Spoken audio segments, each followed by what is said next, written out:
What's up, everybody? You're watching the Zach and Matt show with Matt here. And we have a special guest for you, Colonel Victor Harris. He is running for U.S. Senate in the state of Texas. Welcome to the show, Victor. Thank you for coming on. Hey, thanks for having me. Hey, man. So before we get started, I just wanted to thank you for your 34 years of service in our armed forces. We really appreciate your hard work and your sacrifice. Thank you. It's cost me a couple marriages, so. Which brings up my first question. What was your background before getting into politics, with your military career and where you went to school?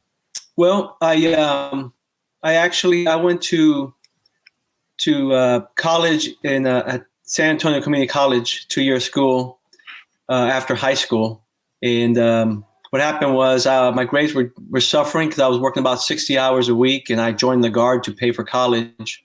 So I wasn't doing the best I could, and I ended up going on active duty. I was a tank turret mechanic in the Guard. I went on active duty as an infantryman with the 82nd Airborne Division, and then I did a couple of tours in the Middle East. And about a year after I got back from my last combat tour, I received an academic scholarship. So I went to St. Mary's University in San Antonio, where I received a commission, and I became a Black Hawk pilot for the Army. And I can go on with the rest of my education. I got an intensive education background, but I ended up getting permanently grounded from some issues I had from a first combat tour. And I ended up transferring to be an intel analyst. And then soon after that, I managed the Army National Guard's counterintelligence and human intelligence program. So I became a counterintelligence special agent. And then about 2 years ago, when they were looking for cyber warfare officers, I was the only 06 or colonel selected for cyber the year that it was offered. And along the way, I picked up a few degrees. I have a master's from Georgetown University in social and public policy. I have a master's from the Naval War College in national security and strategic studies. And I have a master's when I was part of the intelligence community, a master's in science and technology and information operations in cyber intelligence. And while I'm running, I'm doing my last class for the Army War College Strategic Studies Masters. Yep, I actually saw that on your website. I saw July 2020 is when it's scheduled to be finished. Still working on the graduation date. Can always get some more education. Can always learn more. And you're still a reserve member even today, right?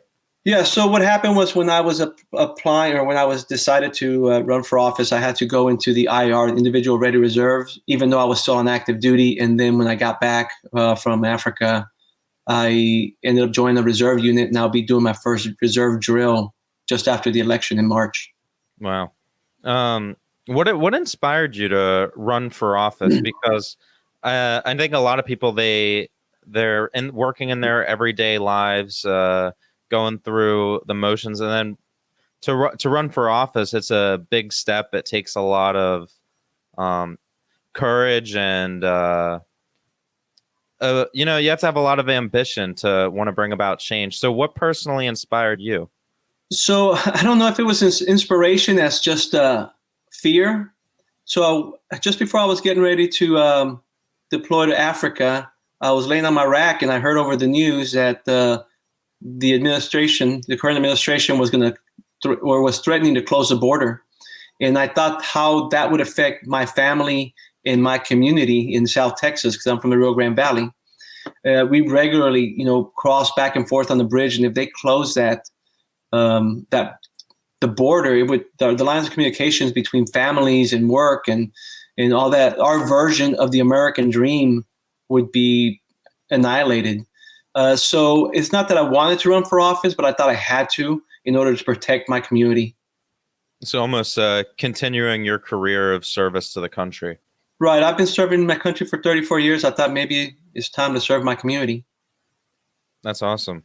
And when I first heard about your candidacy, one of the things that jumped out to me almost immediately was your support for universal basic income, which is the big policy proposal that was championed by many people, but then most recently, presidential candidate Andrew Yang.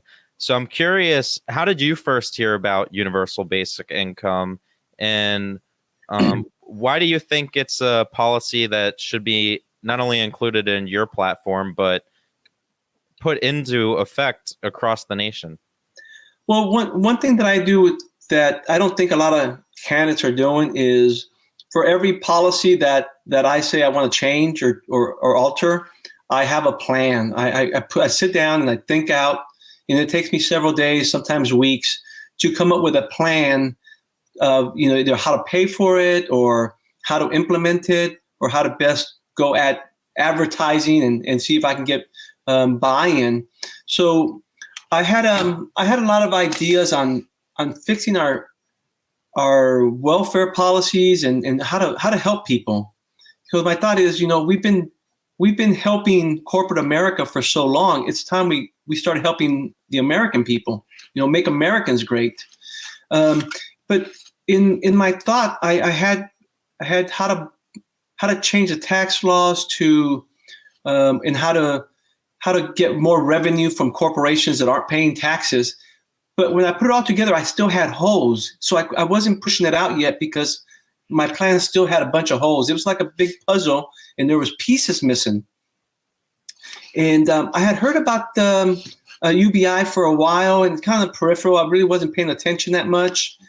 But when Andrew Yang dropped out, I kind of went back to see, well, he was kind of my lead guy. I was kind of really hoping that he would be doing better. But I really wasn't in tune because I was running my campaign. I didn't have time to pay attention to anybody else's campaign. But when he dropped out, I started to look at, okay, well, what was he saying that didn't resonate? And when I was looking at this stuff, I'm like, wait a second, this program that he has would fit right in with the stuff I've got. So it kind of closed some of the gaps and closed some of the holes that I had. Not completely yet, but a whole lot closer, enough for me to feel comfortable putting it out on my website. So that's kind of when I really learned about it, and when I really studied it and figured out that, hey, it really falls right in line with my thoughts of how to move forward to help our communities and our people. Mm-hmm. Awesome. And you, on your website, it says that you would pay for it using a value-added tax. Is that correct? That's partly it. A value-added tax and maybe what they call as a goods and services tax. But a big chunk is how we get, and this part was the original part that I had, was how to tax those multi-million-dollar companies that are hiding behind tax shelters in the Bermuda and in the Caribbean, is because they're selling this product, they're selling the American people products, but they're not paying taxes on it because they've got this tax shelter. So, and I'm speaking with some economists at Berkeley, I took in some of their plans where they think that they could get at least minimum $40 billion a year in revenue that we've been losing out to some of these multi-million-dollar companies that are fighting in tax shelters. Mm-hmm. And that would be through the value-added tax? Partially on that. It wouldn't be exactly, because it's drawing from a different location. Mm-hmm. So it's close to it, but it's not exactly that. Interesting. Moving on to criminal justice reform. What is your plan to reform our criminal justice system, and what do you think the problems are in our current criminal justice system? Well, there's a couple of things that's hurting us. And first, with people incarcerated, is we're putting people, we're creating criminals by putting these low crime people like the cannabis, people who busted for small amounts of cannabis into this system, and they come out, they're criminals, or they feel like they're criminals. So they're not really able to rehabilitate. And so I think if we legalize cannabis, I'm a proponent of legalizing cannabis and taking it off the list of drugs. Schedule. I think it's a schedule drugs, Schedule 1 drugs.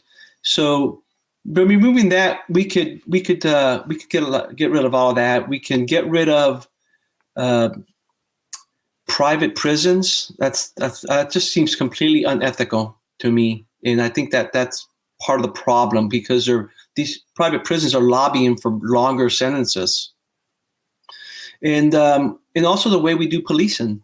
I think there was a time in this country a couple of years ago where the police officers were the bad guys because all we'd hear about is them shooting somebody. Well, these police officers are the guys that we grew up with, that we went to high school with, that we played football with. And I don't think they mean to be bad, but they're just not being trained properly. And I think that's part of the problem is training. Sorry about that. Is training. They're not getting proper training. So we've got a lot of things that we do in the military, simulation training that gets people keen on their duties. So if we could use simulation training for these police officers that puts them in those situations that we see go bad, so they could de-escalate issues instead of escalating and starting shooting people. And I think that would go a long way to helping the policing on that part. Yeah, I 100% agree with pretty much everything that you just said.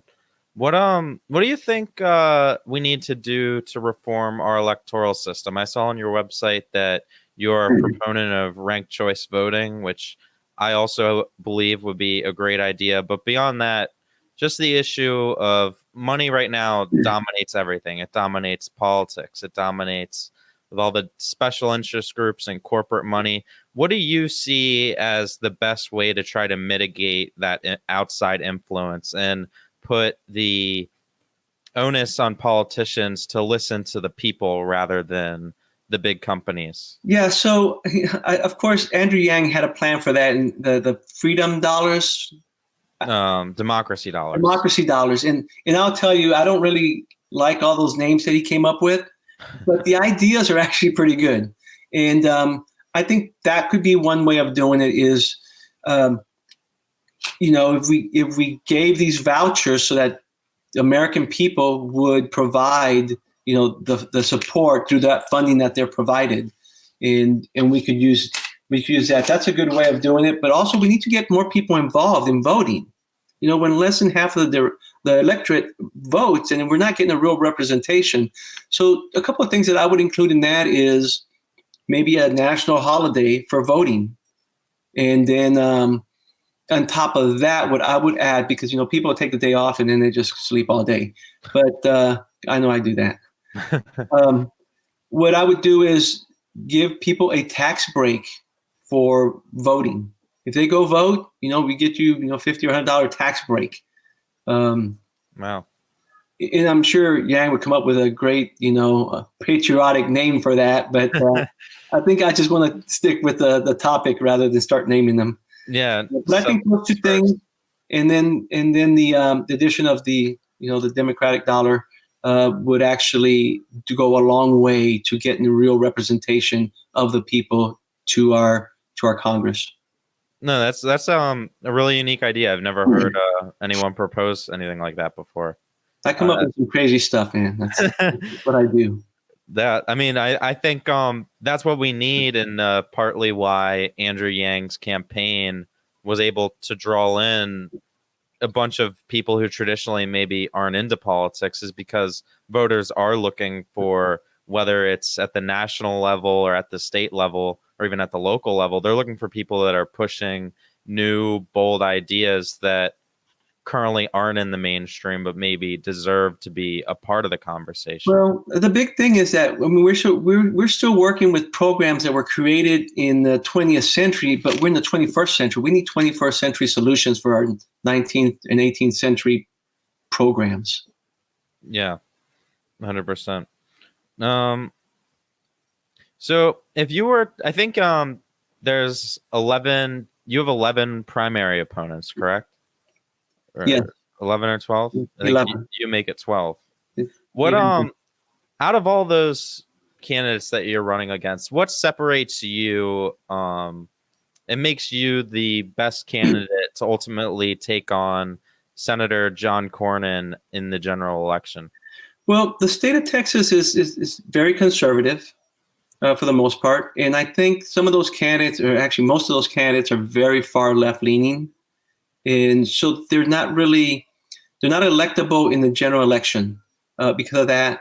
And I think what I have an advantage is I actually have some foreign policy experience from exercising foreign policy under 6 different administrations in 3 different combat theaters, and deployments to Africa, the Middle East, Europe, Central America, Korea. So I've worked with a lot of foreign partners in a lot of NATO nations and non-NATO nations. So I kind of understand how we're seen across the world from that side. And I think that practical experience is more than any other candidate has. As a matter of fact, it's more than John Cornyn himself has. And then to back that up with actual formal education and governance it makes me very qualified, the most qualified. And I think that will be very helpful when going up against John Cornyn in the general election. The fact that 34 years in the military, I was enlisted for 8 years and officer the rest of the time. And so I've lived a lot of the issues. I grew up in Mexico. I came over to the United States when I was 6 to go to school. I have because of some conditions from first combat tour, I have some pre-existing conditions. I'm a cancer survivor. I mean, a lot of the things that are issues for the people of Texas, I've lived them. I was, my mom was a single parent. We had food stamps, a little bit of welfare, Section 8 housing. I mean, that's been my life. I mean, working my way up. I used to sell newspapers and chiclets on the Gateway Bridge there between Brownsville and Mexico when I was growing up. So a lot of these issues that are important to Texas have been my life. So I think I've got the qualification or bona fides of this, that's me. I know those people because that was me. And I think it's going to be hard for John Cornyn to fight against that. I come from a profession where a lot of people find that it's an ethical profession, very political. And I think that helps out. People will trust me because all my life, when I say that that's what I'm going to do or I'm going to do something, I do it. I've been completely vetted every year. I'm always vetted, make sure that I'm following the laws and I don't have DUIs or anything. So if there's any skeletons in the closet and the Army didn't find them, I don't know who will find them because I don't have any. No, that I really appreciate you sharing that your personal story there, because I think we have too many people who have just been roaming around Washington their whole lives, 20, 30 years, and they don't understand that everyday people are struggling. So I certainly think that it'd be a good idea for someone who's lived that life, trying to work their way up and live the American dream. I think we should have more people like that in office. And one thing I was going to ask you is, as a U.S. service member, what do you think our country's role is overseas? Like, should we continue to be entangled in all of these conflicts in the Middle East? And if not, what is the best approach for us to get out of those conflicts without leaving a vacuum where a group like ISIS or whichever other terrorist group could form? So the United States has four ways to exercise power: it's diplomatic, information, military, and economic. And for too long, we've been depending on military. And so every time something happens overseas, we send a battalion of paratroopers to go fix it. Well, paratroopers don't fix stuff, they break stuff. And while we could have sent a squad of diplomats rather than, a battalion of paratroopers, we wouldn't break so many things out in the world that we'd have to be fixing. So we need a bigger State Department and a smaller military.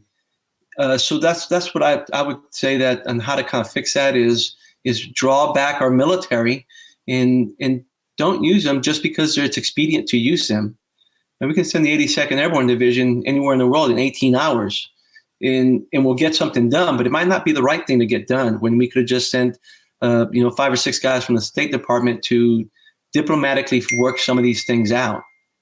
And that's I think besides your own service, I believe I read your daughter is in either the 81st or 82nd Airborne Division. Yeah, she's a paratrooper in the 82nd at Fort Bragg, and she's actually slated to go to Syria in a couple of months.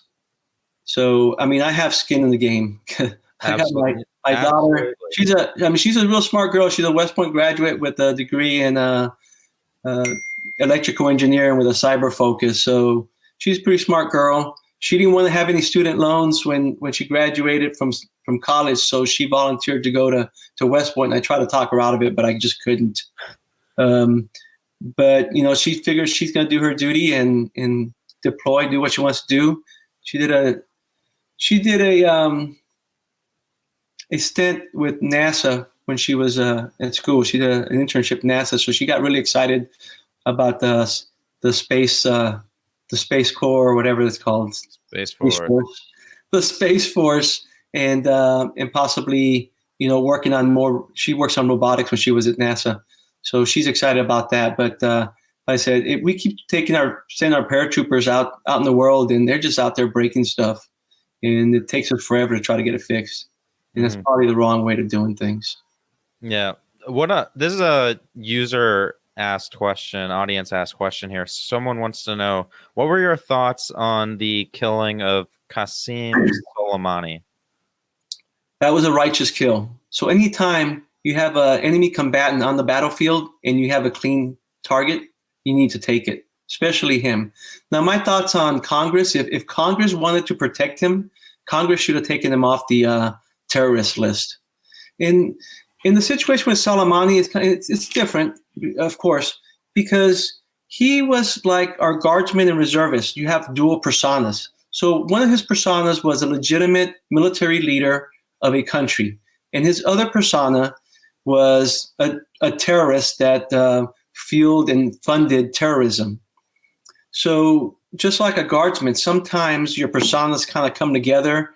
If you're a civilian, and you're in the civilian role and you're a guardsman or reservist and you get a DUI, that affects your military persona. You'll get in trouble, even though it only happened when you were in your civilian role. Well, that's what happened to Soleimani.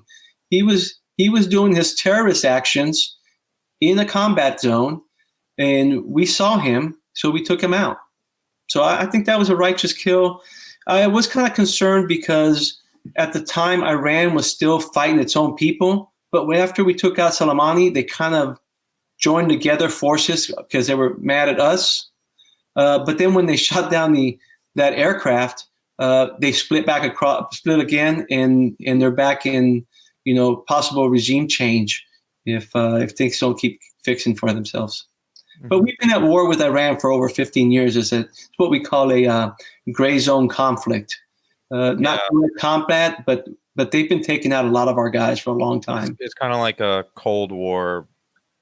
Yeah, exactly. Where they're using proxy forces to fight us. And China's got the same thing, but they're using economic forces against us.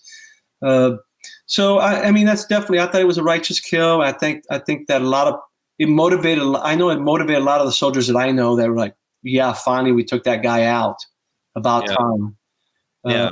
I mean, I think I was just hearing today that he was directly responsible for a lot of the like roadside bombs that took out so many U.S. service members. He was. I mean, they not only did they provide the training, but they also provided the money for all the equipment that building the bombs. And they also, the Scud Force was also involved. They were actually, it would be like our SF guys helping, combatants and actually going into war and shooting people up. That's what the Scud Force was doing. So they were definitely knee deep involved in killing our guys. And that's why a lot of the soldiers I know, a lot of Americans were glad that we finally took him out, because it was like, if it was a chess game, we took out a queen. That's how important he was. It would be like taking Belichick away from the Patriots. I like the analogy. Back to issues that are more central to Texas, and as someone who was born in the U.S. but grew up in Mexico, I think you have probably again, as what you were referring to earlier, have a lot of personal experience on this issue. But what is your plan to secure the border, and ultimately, how do you think that we should reform our immigration system? Because with the way it works now, whether you support something like the wall or don't support something like the wall, there is a humanitarian problem of there's so many people trying to come into this country, and there's not really a good system in place for them to be able to quickly have, whether it's through uh, is it visa or asylum, whether you apply for asylum or you're trying to get in legally. It's just a very slow system. It causes tons of people to get put in detention centers, and in my personal opinion, I think the whole thing just needs to be completely redone. But what are your personal thoughts? So it kind of varies. I'm for a wall, a partial wall, and that would be like in the deserts where we're finding 200 to 250 people dead, mostly women and children, every year. So I think the wall would be a barrier to channel the immigrants to more populated areas, so that they can be picked up by the immigration people sooner, and would save some pain and suffering. And then we need to accept that there are two ways to get into this country, either through an embassy or consulate through the proper way, or through our southern border. We can't keep fighting it. I mean, that's the way it is. We just need to work with it. We stop swimming against the current and start swimming with the current. So if we accept that, then we can find new ways, or we can write our policies to work with that fact. Work with that fact, and how do we process them? And I would tell you that it's important that those immigrants keep coming to America. So I'll tell you, Japan's population is getting very old. They're not getting they don't have a lot of young people. So their economy is getting ready to take a nosedive.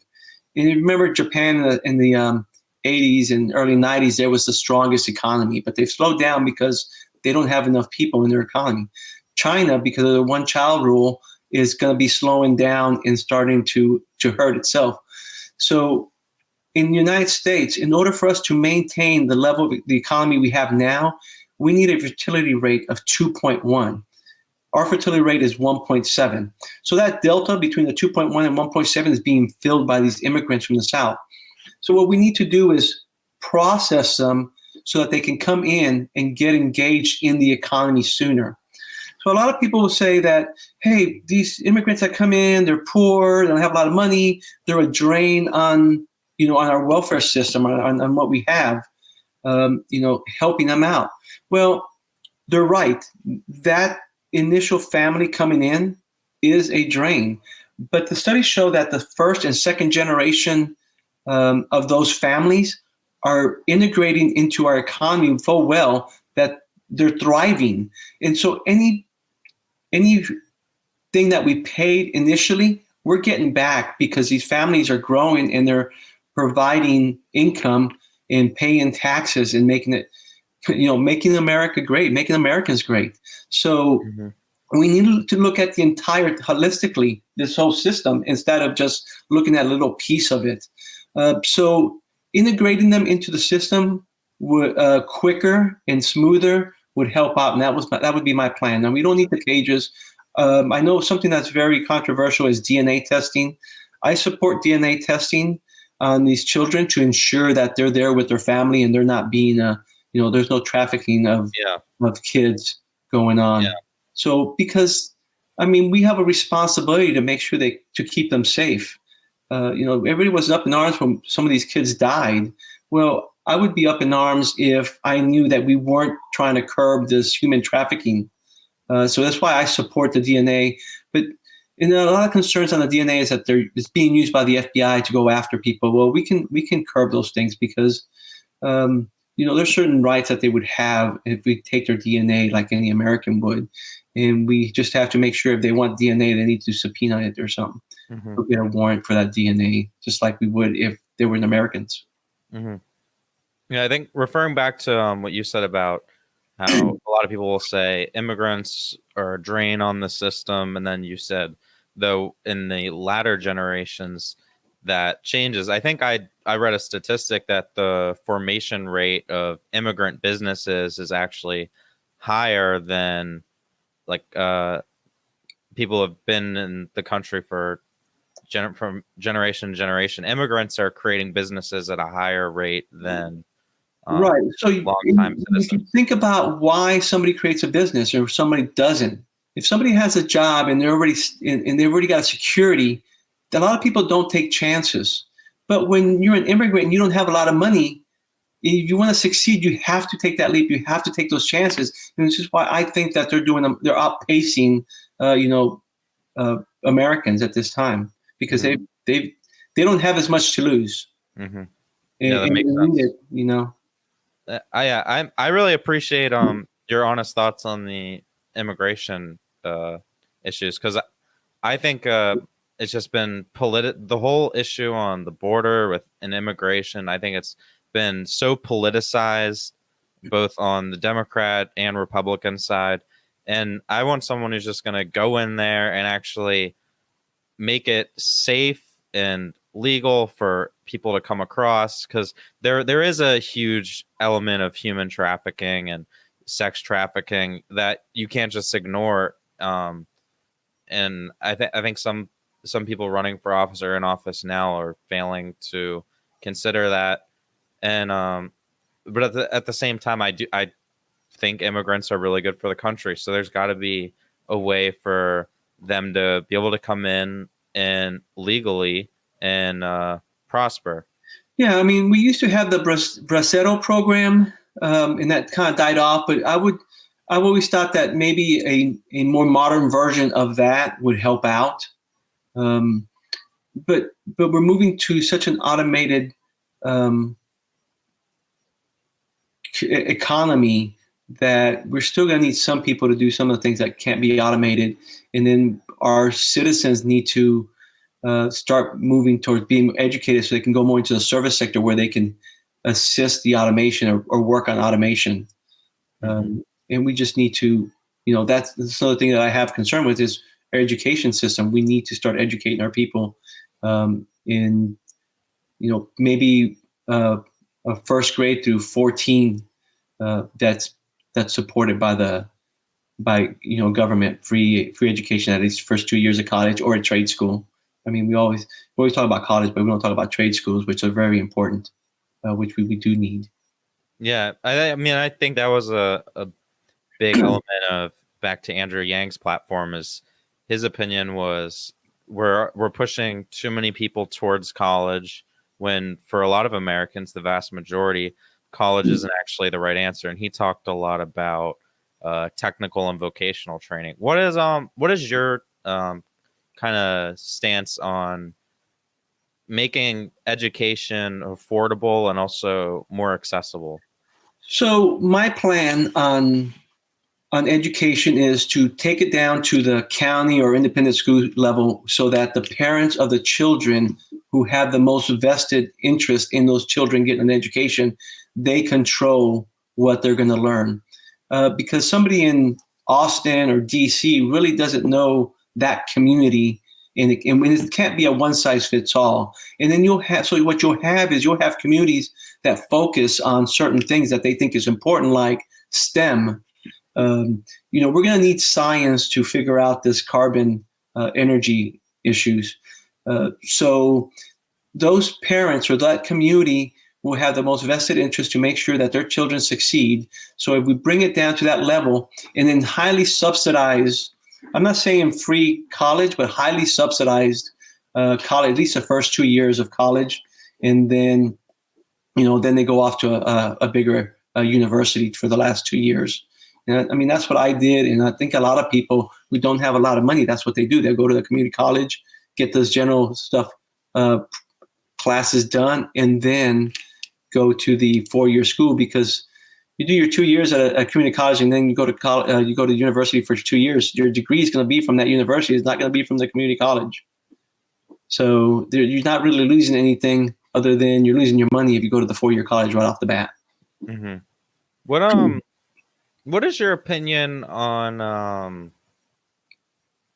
making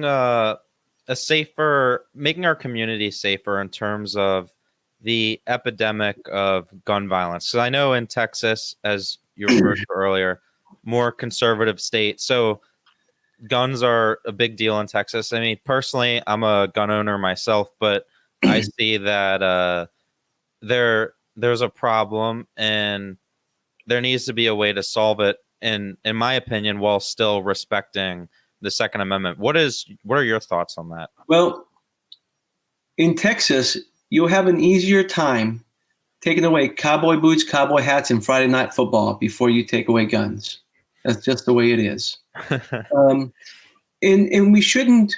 The first reaction shouldn't be let's take guns away. That should be the last resort. So I've got 5 different things that I cover when I talk about gun ownership. And the first thing is adolescent children and guns, where we predominantly talk about gun or school shootings. People who don't obey the law, and then people who do obey the law, manufacturers, and then possible gun bans. So with adolescents, my thing is we need to change the culture in schools. So we need mental health support from grade school to high school. That'll provide people with more resiliency in their mind. It also will help with suicides when they get older.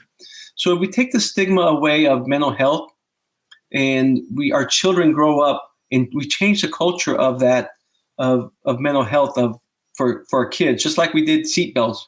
When I grew up, we didn't wear seatbelts, but now everybody wears seatbelts.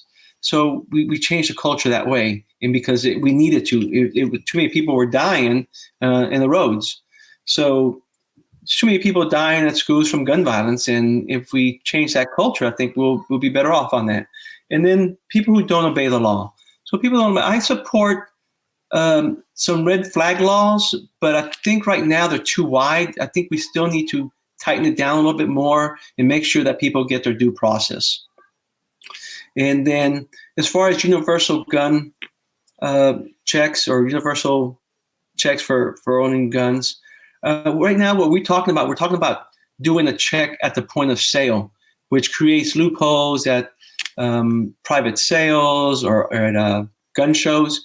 What I would propose is that we do a licensing or a granting to own a weapon beforehand, so that the individual, the onus is on the individual, not the seller, to have a permit or something that allows them to have a gun, just like we have driver's licenses. So that'll cut out every single loophole that there is, because the law will be, if you don't have this certificate, this licensing, then you can't borrow a gun, you can't have a gun, you can't, so that piece of paper, that licensing will give you authority to purchase. And it would have to be at a low cost, like a $20, $25, nothing outrageous, because we don't want to take the rights away from those in the, have a lot of money. And then like I was talking about the red flag laws, just tighten the shot group on that to make sure it's not abused. Mm-hmm. And then for law-abiding citizens, something that's important is reciprocity across the states. So if you have a soldier who's stationed at Fort Bliss, Texas, and then gets orders to go to Fort Drum, New York, he packs up his household goods, he packs up his weapons, he puts them in his car, and if he gets stopped anywhere along the way, and if he doesn't have a license for each state that he drives through, he can get in trouble. Now he's a lawbreaker. So if we can get reciprocity across each state, because now we'll have these laws that there's a universal check for everybody, so there should be no reason why somebody shouldn't have one in those parts. So I think that would be something that would be palatable for those people who are really pro-gun, pro-Second Amendment. And then manufacturers need to self-regulate with smart technology, either fingerprint technology or whatever it is they come up with. And if in a certain amount of years they don't regulate themselves, then Congress needs to step in and regulate that industry. And then gun bans. I don't really like talking about gun bans because I really don't like that. But obviously we have a big problem. And a lot of people want to say, well, we're going to ban AR-15s, or they'll say assault weapons. An assault weapon can be anything. It can be a stick, and can be a rock. So we're talking about assault rifles. Assault rifles are automatic or burst, and the AR-15s are semi-automatic. So it's almost like the same capability as a lot of hunting rifles, except they look scarier. So I'm completely opposed to a ban on scary guns. I think what we should be doing, if we're going to ban something, we should base it on capabilities. There should be some capabilities that we don't want out in the streets. And if we tackle it in that manner, then you're not going to be playing whack-a-mole with what guns, what's the next gun that people want to use, to kill people. So, one year you're banning AR-15s, the next year you're banning M4 or whatever the gun of choice is going to be. But if we go after the capabilities of the weapon system, the capabilities of the ammunition, the capabilities of the number of rounds, I think we'd have a lot better law that really works for us. Sometimes people, think that the solution is like right in front of them when they're asking the wrong question, and so they're not getting the right answer. So those are the 5 things that I would cover on weapons and gun ownership. Mm-hmm. And I will tell you, I'm a life member of the NRA. Just truth in lending out there. I believe in their safety program. I do not support the NRA ILA, which is the body of the NRA that is fighting gun laws. Mm-hmm. An audience member named Mark wants to know, what is your thoughts on high capacity magazine bans? Is that something that you'd be in favor of or oppose? I'd have to get the definition of high capacity, because is it 3 rounds? Is it 15 rounds? Is it 30 rounds? Because I've got a ton load of 30 round magazines at home. My daughter went and bought a whole load of 30 round magazines because her unit ran out of magazines. So she's out buying equipment for her soldiers. So, is she a lawbreaker because she did that? So I think we need a better definition of what a high capacity, if it's a high capacity of the capacity and the type of round, because it'll make a difference if you've got a pistol as opposed to if you have a rifle. No, or a drum, a 90 round drum.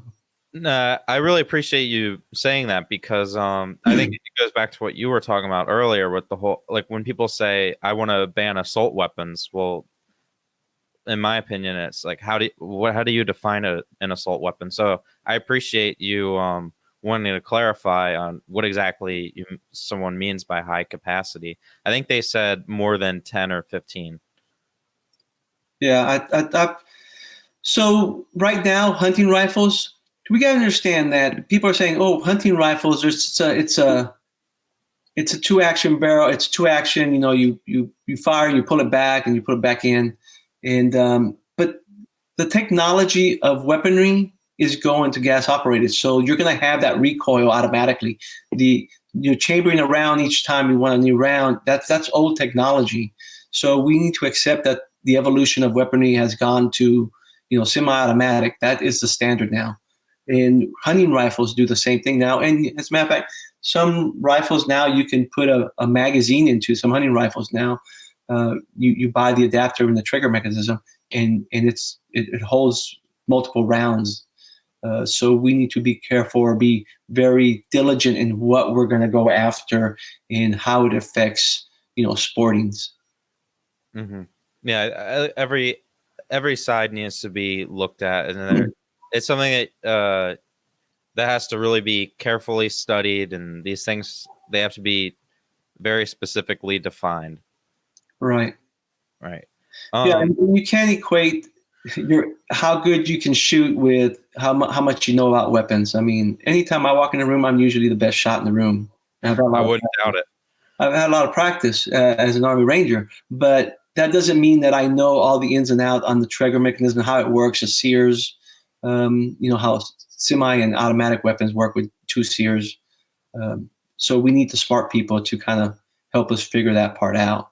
Mm-hmm. And that's what we do. I mean, I don't have all the answers, but I try to find the people who know enough to help me get to the answers with, develop my plans. Absolutely.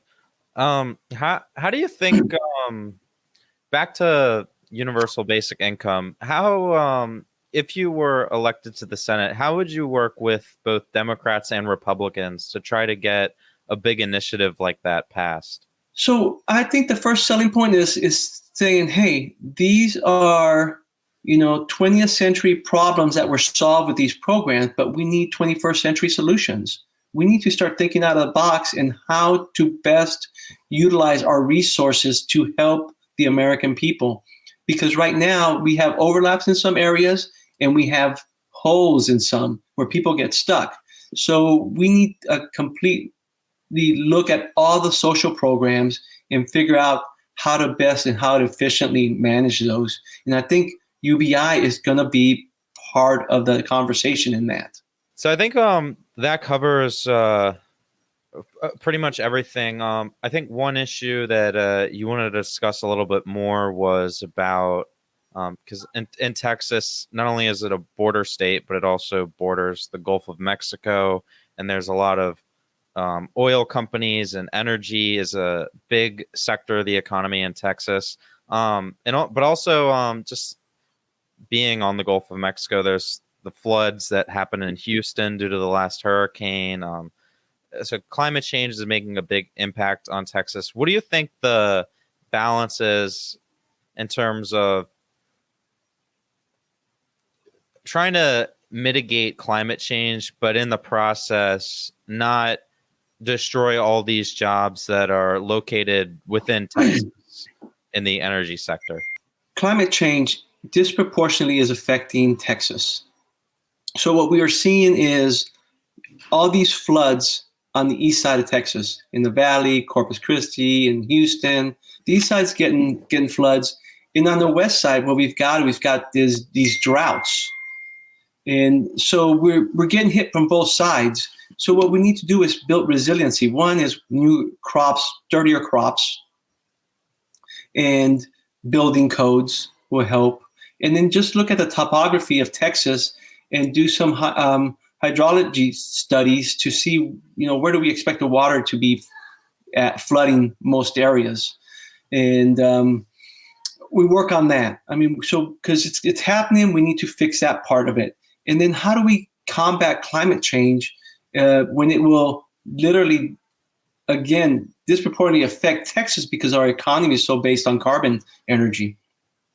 So how do we do that? Well, first, with education, we need to give new tools to our citizens so that they can diversify, so that they're not dependent on the carbon energy. And the second thing is, again, science.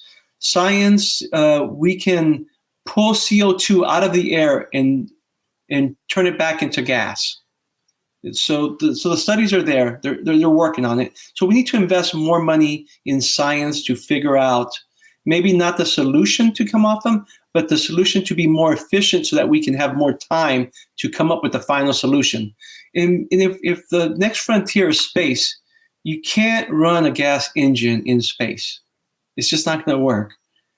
So we need, if we want to move forward, if we want to evolve as a species, we need to get off the carbon energy and start working some renewable, cleaner energies. Mm-hmm.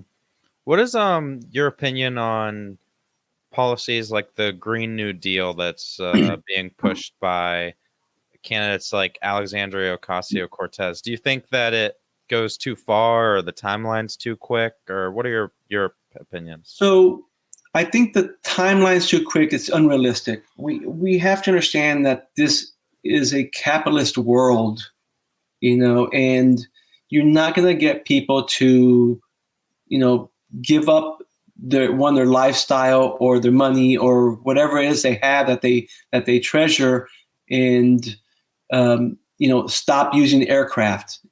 I mean, doing away with aircraft in 12 years is ridiculous. We would be back in the Stone Ages, practically. So I think it was a good idea to try to get to something, but it was a bad plan on how to get there. So I don't think it was really, and sometimes that kind of backfires and does a disservice to the effort, because they get out there and they just start sprinting, and everybody else is walking and they're sprinting away, and they're like just pointing at them saying, "What the heck are you doing? The rest of us are back here. You can't go by yourself. You got to take your coalition. You got to take your tribe with you, so you have the support." But that's a big problem with a lot of progressive and leftists, is that they want it done, and they want it done now, but the population is not ready for it, so they just flounder out there for years, and they actually create a disservice, because it takes even longer for people to get untainted from the initial blow of stuff like that. Mm-hmm. Yeah, so when I first heard about you, it was like 2 days ago, and I looked up at your website and I read through pretty much the entire thing. And what struck out to me is I found that all of your solutions seem to be thought out, practical, things that can actually happen. And then I think a lot of policies being pushed out there are unrealistic or overly optimistic, whatever word you want to use. So I truly do appreciate your approach. And I said it on Twitter yesterday that I am 100% on board, fully endorse you to be the Democratic challenger to John Cornyn in the upcoming Senate election. So what day, for anyone who's watching in Texas, what day do they vote? So right now they're doing early voting, and then the final vote day is 3 March. And while it's a lot easier to do early voting, if you haven't done all the research and you've got all that time, you got to the 3rd of March to do it. But if you've done all your research and you feel confident you know all the candidates, I would say do your early voting. And if you're gonna think and vote for me, just do your early voting now. But I appreciate those kind words. And yeah, all my stuff is definitely thought out, because that's the one thing when I listen to candidates and they say, "Well, we're gonna do this, we're gonna do this," but they never give us a plan or a framework on how they're gonna do it. And so I thought, you know what?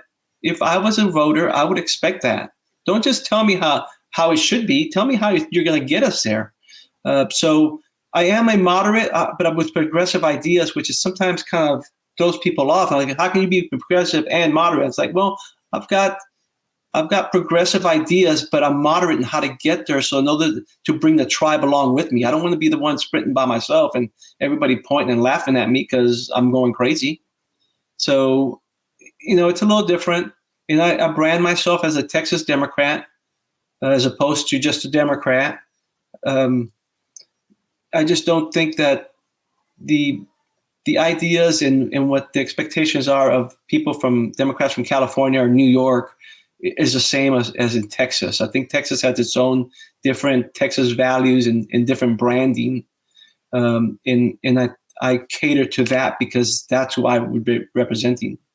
Mm-hmm. And how can people learn more about you? Like, what is your website and your Twitter handle? Do you have a Facebook? Yeah, so everything is victorfortexas.com, at Twitter, Victor for Texas, and also the Facebook. So all my social media is the same, Victor for Texas. And I urge you to go to the website and read what my ideas are. And if you like them and you want to support me, I appreciate that. If you don't like them, then you suck. No, then if you don't like them, then, find a candidate. But I would say people might not agree with everything, but I would say that they should be able to agree. Good force was to have some plans, and that's going to go a long way in the general election. Because I'm not just some guy that showed up and just decided they wanted to run because they got nothing else better to do. I tell people I'm employed and I live with my mother. I'm the George Costanza of the group. Yeah. Because this is my, I had a short time from the time that I can run to the time the election. So I don't have a job. I concentrate straight on this. I'm going to make it a full court press, a full effort. And if my ideas don't resonate with the people of Texas, then I can leave and say, I tried to do something, and I just wasn't the guy that they needed. Mm-hmm. I mean, personally, me, myself, I identify as like a right-leaning independent. And if I had the ability to vote, I would definitely go for you over the Republican John Cornyn. I get a lot of people who claim to be independent but always vote Republican to say, I'm voting for you. Let me know what I can do, because that's exactly what we need. And it makes me feel good, because I'm like, my message is resonating. It's not just a Democrat message. It's not just a anti-Republican message. It's a message for our people, for our Texans. Absolutely. Sorry, go ahead. No, and I think that I think the same problems that Texas has, same problems a lot of states have. And we need to, Democrats need to stop running to the left so fast and wait for people to get there. They need to walk with them and not sprint in front of them. Mm-hmm. And if anyone would like to support your campaign through a donation, how do they do that? Is there like a link on your website, or? There is a link on my website, and I'll tell you, during this primary, I haven't been asking people for a bunch of money, because I just want them to know my message. But at crunch time, we could use some extra financial support, because traveling and talking to people, it takes a lot of money. Texas is a big state, and in coming into the game late, a lot of people had already committed to their favorite candidate before they heard all the candidates, and that happens a lot. I was precluded from telling anyone that I was running until after my orders were over from Africa, and that I couldn't start talking to them until mid-January. So my campaign season literally is about 6 to 7 weeks to cover the entire state. Wow. All right. So you guys heard him. You heard me. Donate to the man. I fully support him. I love the entire platform. I love the well thought out ideas. I love your experience. And once again, thank you for your service and your daughter's service, and hopefully your continued service in the United States Senate. So, Victor Harris, everybody. Thank you very much. Just vote for Vic. Vote for Vic. Do you have any other slogans? any good ones? Like no, that one. Not that's as good as that one. I mean, that's really the cry out is vote for Vic. But I'm interested in the future of Texas, so I want to lead Texas into the future. Awesome. Well, appreciate having you on. Thank you so much. Thank you. All right. Bye.